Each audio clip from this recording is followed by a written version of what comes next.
All right.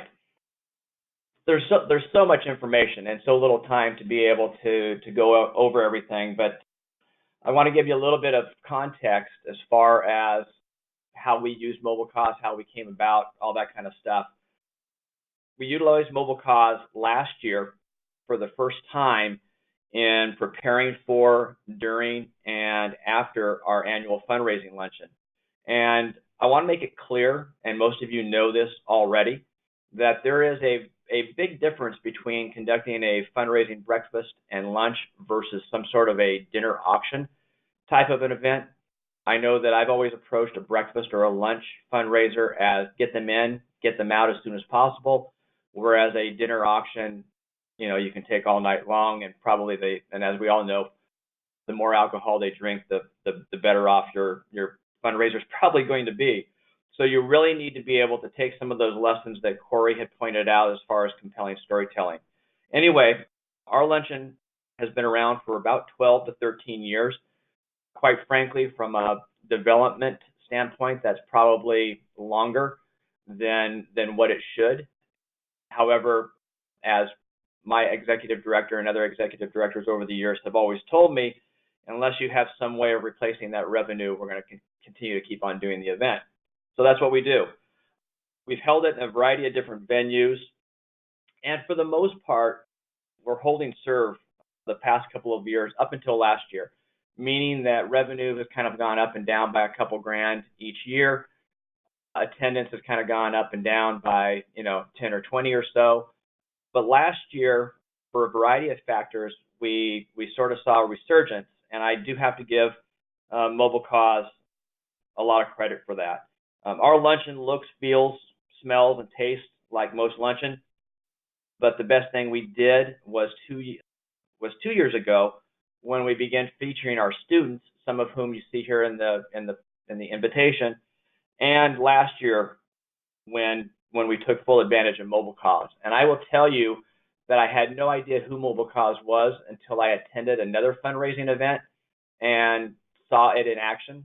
And everything that Corey went over as far as the thermometer, the being the example of how to use your smartphone, etc., they did it beautifully. And to say the least, I was excited about what I saw. MobileCause will put together a promotional calendar for you. They like to start about 3 months out. So these 3 slides here, the next three slides, will give you kind of a snapshot of what ours look like for our luncheon last year. But a couple of things for you to note as you take a look at the calendar. We customized it. Our MobileCause sent it in a PowerPoint format, and while they know quite a bit, that's actually a surprising amount about fundraising, they certainly don't know Washington DECA, and it's doubtful that they know everything there is to know about your particular organization. So the calendar they produce kind of represents a series of best practices as far as maybe how many text messages to send out, how often to post on social media, and so forth. We added and deleted different things kind of based upon our institutional knowledge, beginning back with the March calendar. But we also stayed really flexible to change the calendar based upon what real time required basically in April and May. So if registration was going slow, we increased the frequency. We also did a raffle, and if tickets were going slow, we increased the frequency. If the raffle was going really well and we sold out, then obviously we would slow things down. So it's important to note, put a calendar together, keep yourself on task, but also don't be a slave to the calendar. Be flexible enough to change, add, delete, and make sure that you do those changes either with the red pen or on your computer so that you can reference that for the following year. So there's a look at April. I also want to make sure that all of you are aware that Washington DECA internally we handled our social media and the email. It was just a little bit easier to do. MobileCause, we had our digital strategist assigned to our campaign, and she was terrific. She did a lot of the heavy lifting on the text messaging. She basically, because it was a new concept for us, it was definitely a new concept for me. She would write the copy. She vetted the phone numbers in our database. There's a system that they can run phone numbers through that will indicate which ones are mobile numbers, which ones are landlines, and she scheduled the launch of each of the text messages. So it was extremely helpful. We're a small shop, and to be able to have someone that was willing to do that, it was like having another staff person without actually having that staff person on site. Okay, we're into May. I will also, one thing too that I didn't mention on the previous slide is that Mobile Cause also developed our event giving pages. So we had a giving page for both the lunch as well as our raffle.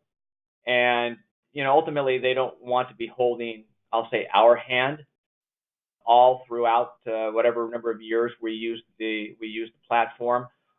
And so they want you to learn it, but at the same time they recognize that we've got a lot on our plate, and they will literally hold your hand and help set up these pages. And then maybe during the off season, if you will, or after the lunch, or sometime during the summer, you can go back and customize it and play around with it a little bit more when you don't feel like you have the pressure of getting it taken care of. If you will note, on May 23rd, that was our game day. And I think Corey had mentioned a swiper. We used the swipe for a wine wall that we have at our luncheon. It worked out great. We actually only had one, but it was enough. It was enough to be able to handle 100 bottles of wine going out through this wine wall feature. Very handy, very convenient. I'm always a little bit leery of technology because you never know if it's not going to work at a venue that's not your office. But we were able to test it out in advance. I think we even tested it right up to the last minute, and everything was great. We also used text to give for the ask, but we also had pledge cards. I'm a firm believer that even though things may be decades old as far as techniques and strategies, it's always, people have different ways of giving, as you all probably know. Many will probably embrace the text opportunity, but you want to have that piece of paper that some people just love to use, because in many cases they want to be able to take it home, they want to be able to write the check, they want to be able to have the thrill of putting that stamp on the envelope and putting it in the mailbox. So the text to give is definitely, as you'll see some stats here at the end, is the way to go. But don't forget to have that hard copy pledge form. We sent text messages to our donor base list minus the attendees with a link to give. So almost immediately after the luncheon was over, we were able to cull that list down and be able to send out a text message basically saying, hey, sorry we missed you, here's an opportunity to give. We also sent out an email with a video of our student speaker that we were able to embed in the email and provide the link to be able to give. I can't stress it enough, and again, I'm probably preaching to the choir. I can't stress it enough to be able to take advantage of you're hot that day or that night or that morning, or even maybe within the next 24 hours. You're still top of mind for many of these people, so take advantage of it. I won't deny it. When you're texting or emailing somebody that didn't attend, that guilt piece definitely comes into play, especially when you can provide them a visual of maybe what they missed or an inspirational message that was said. So do not be hesitant to do the follow-up. In addition, you can't thank your donors enough. So you're kind of doing a parallel track of communication. You are getting those folks that didn't attend, and you're also in the process thanking those folks that did. Now, if you're using the text and email piece, they're going to be getting automatic messages back, but it's not a bad idea. You can never thank a donor enough. So even if you wait until the next day where there's a little bit of separation between the mobile cause thank yous and one that you might want to send out, maybe from your executive director, or maybe from a key volunteer or a board chair, or from a student in our particular case. So don't forget to do the thank you part. You can never thank him enough, even if it's by accident. Stuff happens, and if you happen to send out 2 or 3 or 4, it's not a bad thing. It's not going to be the end of the world. I want to kind of, well, two things, and this is my fault, but in our order of things, the video ask should be in front of the verbal ask, and again, that's my fault. I apologize for that, but just make note of that. And I also want to put in there in regards to that verbal ask, however, is that not everybody is cut out to making an ask. Not all, I have found that not all executive directors are born to be fundraisers. Not all development directors are born to be fundraisers. It's hard. It can be hard to make an ask. You've got to be willing to accept rejection probably 7 or 8 times out of 10. I kind of look at it as baseball. If you can get 3 hits out of 10, you're probably a Hall of Famer. But not everybody's cut out to do it. So make sure that you choose wisely. Make sure that you choose somebody that has a compelling story. Make sure you choose somebody that has been touched by your organization. But it's an important piece. Everything at your event could go to heck in a handbasket. But if you've got somebody that has a compelling message and has some juice when they're up there on stage, you can still hit your goals, because everything else, in my opinion, is just the fluff. It's that ask that's going to make or break you. The video, I kind of have this saying that a video helps you avoid the Charlie Brown teacher disease. If we can think back to when we watched the Charlie Brown deals on TV and it's the wah, wah, wah, well, a video helps kind of break that up. And I highly recommend being able to pop a short video that'll kind of help set up your in-person ask. The big ask, part 2.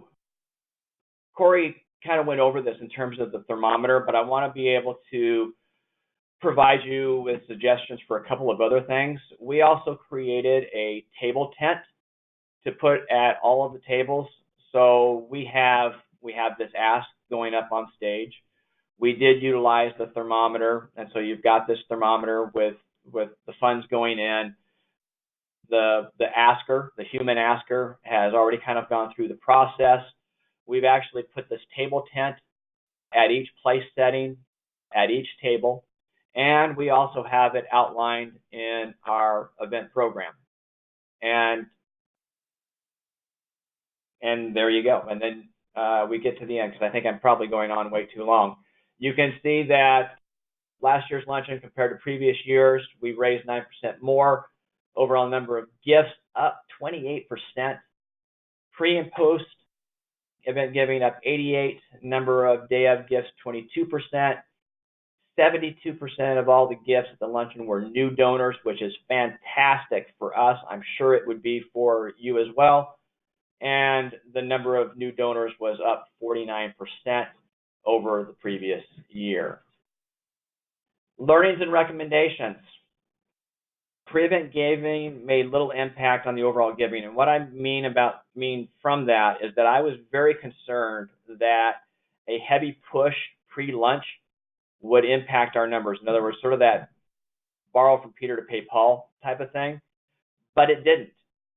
The numbers, overall numbers, shifted around a little bit between pre, during, and post. But as you saw from the previous slide, our giving, in terms of the number of gifts and the number of dollars, were substantial increases from the previous year. So don't freak out about your pre-lunch stuff. It's always nice to have that money in the bank as you're going into your event. The majority of gifts made via text to donate. Only 12 gifts made via the hard copy pledge form.